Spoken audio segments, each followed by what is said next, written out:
how do we navigate Blender? This may seem intimidating at first, but it's actually pretty simple. Let's start with the 3D viewport. The first thing you'll be curious about is how to select things. Simply left-click any object to select it, and left-click empty space to deselect. You can also press A to select all, and Alt-A to deselect all. Some users may be interested in right-click select, which is arguably better for your health, so we made a separate video about that if you are curious. The next thing you'll want to learn is the basics of navigation, how to rotate, how to pan, and how to zoom your perspective of the viewport. To do that, all you need are these buttons right here.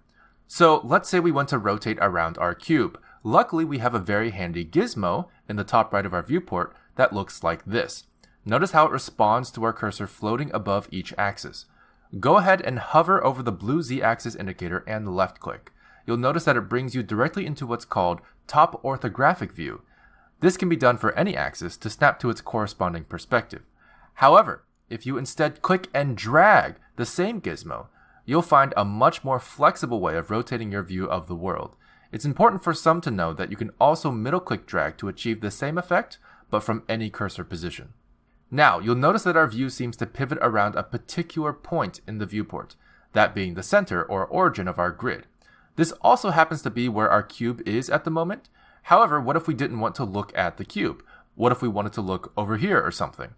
Well, now all you have to do is click this hand icon and drag to where you want to have centered.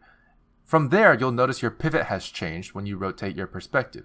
For hotkey users, simply hold Shift and middle mouse drag to achieve the same effect, but from any cursor position. But let's say I want to focus back on my cube again. How do we do that? Well, for that, I want to quickly show you the Frame Selected tool, which can be found under View. This will reframe your perspective to focus on the object or objects you have selected. This can also be achieved by using the period key on a number pad. Now that we're this close to our cube, you may be asking, how do we zoom in and out? But it's pretty self-explanatory. We have a magnifying glass here. Click and drag it to zoom in and out, or you can use the scroll wheel or plus and minus keys on the numpad to accomplish the same task.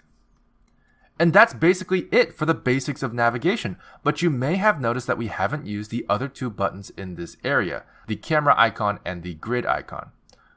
The camera icon will bring you into the eyes of your camera.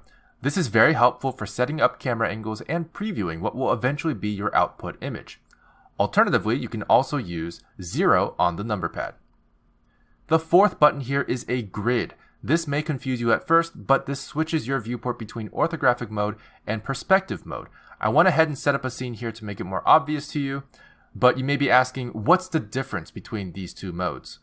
Well, perspective mode is a realistic view of the 3D objects in your scene, which takes into account how far away objects are from you into how it displays the object.